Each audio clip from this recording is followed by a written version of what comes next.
des champs à perte de vue, irrigation, préparation des semences.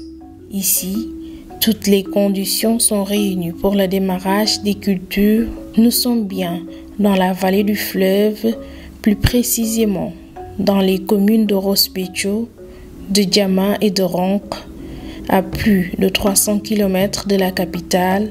De nos jours, les femmes occupent une place primordiale dans l'agriculture. Malgré cette place importante, leur accès aux facteurs de production, notamment la terre, reste problématique. Il faut reconnaître que ces dernières années, les femmes sont de plus en plus impliquées dans l'agriculture. Il fut un temps où elles avaient droit à 10% dans l'attribution des parcelles. Aujourd'hui, le pourcentage est passé à 30%. Le déficit existe toujours si l'on sait que les 70% reviennent aux hommes.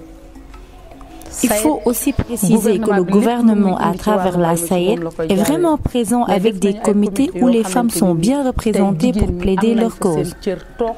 Mais n'empêche, l'accès à la terre des femmes reste une problématique réelle.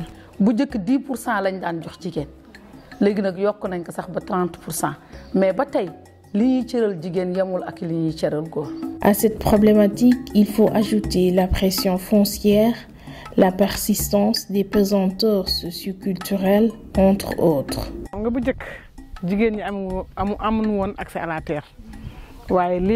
Il y a longtemps, les femmes n'avaient pas accès à la terre, mais aujourd'hui qu'elles ont été conscientisées sur leurs droits, il n'y a plus de terre à distribuer.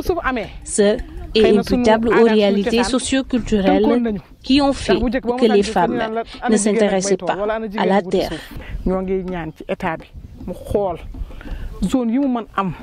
Nous appelons l'État à trouver d'autres terres arables pour en faire bénéficier aux jeunes et aux femmes.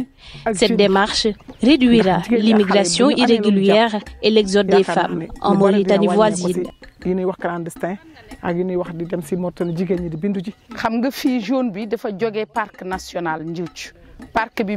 Il faut savoir que la zone est proche du parc national à oiseaux de Djoudj. Comme vous avez pu le remarquer à votre arrivée, les oiseaux s'attaquent aux nouvelles cultures. La salive qu'ils sécrètent empêche au riz de germer. Cette situation fait que l'on est obligé de veiller nuit et jour sur les cultures. Les phases de début de culture sont très délicates. Tant que le riz n'a pas poussé, il faut de la surveillance au moins de 25 jours à 1 mois.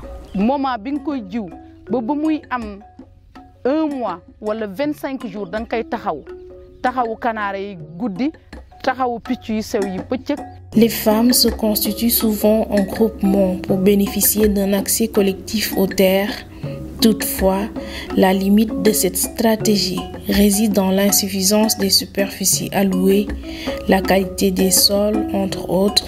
Bien que ces femmes ont initié une démarche de rotation pour en faire bénéficier le plus grand nombre, peu sont celles qui en profitent. En tant que jeunes, nous sommes infectés. Nos champs sont infestés de mauvaises herbes. Nous avons parfois de mauvaises récoltes, ce qui fait que nous peinons à solder les financements reçus.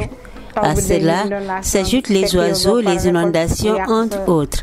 Les parcelles octroyées sont aussi insuffisantes. Comparé au nombre de femmes dans notre GIE, nous sommes 400 membres pour 19 hectares 59, ce qui est vraiment insuffisant.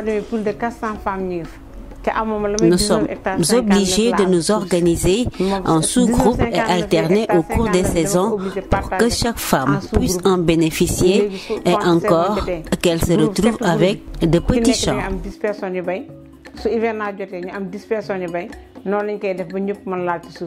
Dans la plupart des cas, pour les demandes de propriété foncière, seuls les dossiers collectifs sont acceptés avec un faible pourcentage. À ces contraintes s'ajoute la méconnaissance des procédures administratives.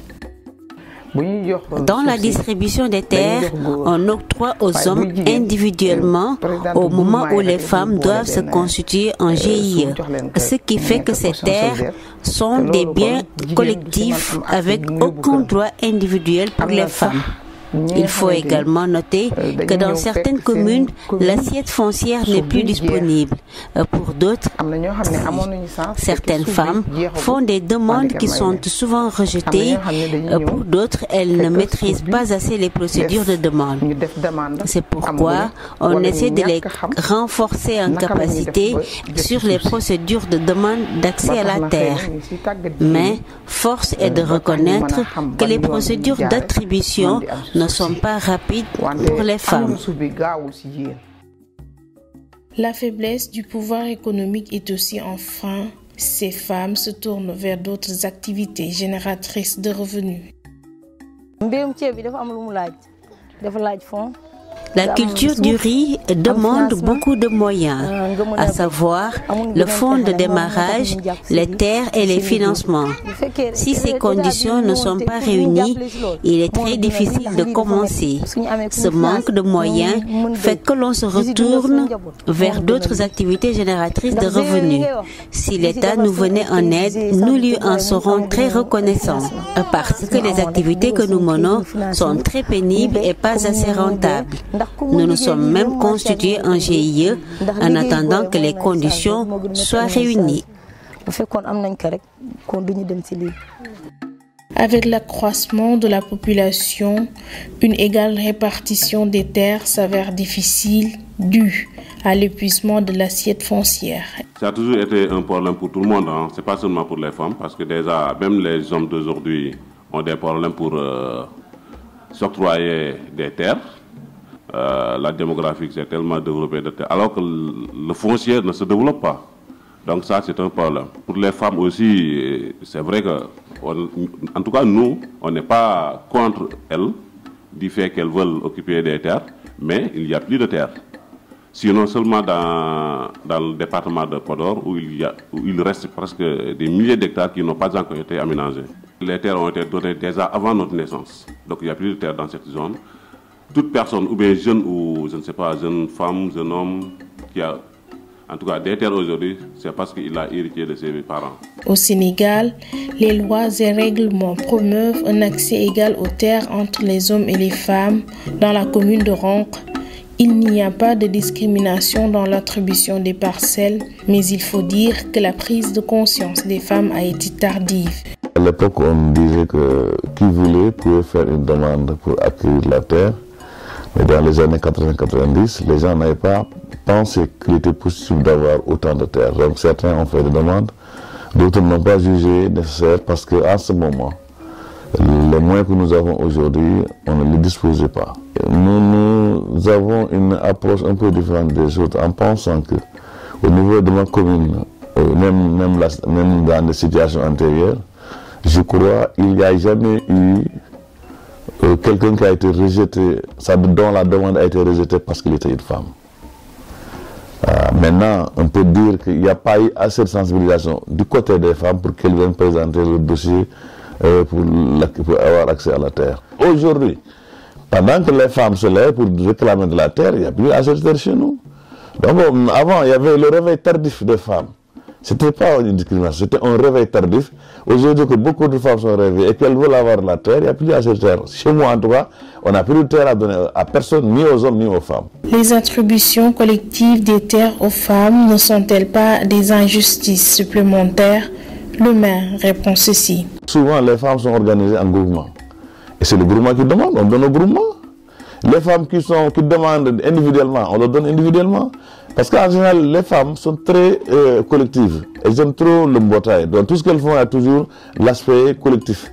Et de ce point de vue-là, elles ont des groupements féminins, elles ont des GIE, et tout ça, c'est des groupements de femmes. Et quand elles font la demande, on leur attribue en fonction de la demande qu'elles ont formulée. Mais si elles avaient fait des demandes individuelles aussi, on leur aurait donné à ces femmes-là des parcelles individuelles. Maintenant, vouloir donner à la femme son champ propre, oui, c'est possible, il y a des femmes qui ont leur champ propre. Mais ça, c'est une autre dimension de la société. Et cette dimension de la société-là, il faut qu'on fasse attention, parce que ça nous conduit à la déconfiguration de la société traditionnelle au niveau du milieu rural. Vouloir que chacun ait une parcelle à lui seul et exclusivement à lui seul, c'est peut être intéressant économiquement, mais socialement, ça peut être dangereux. Il faut noter qu'au Sénégal, aucune loi n'interdit l'accès à la terre aux femmes.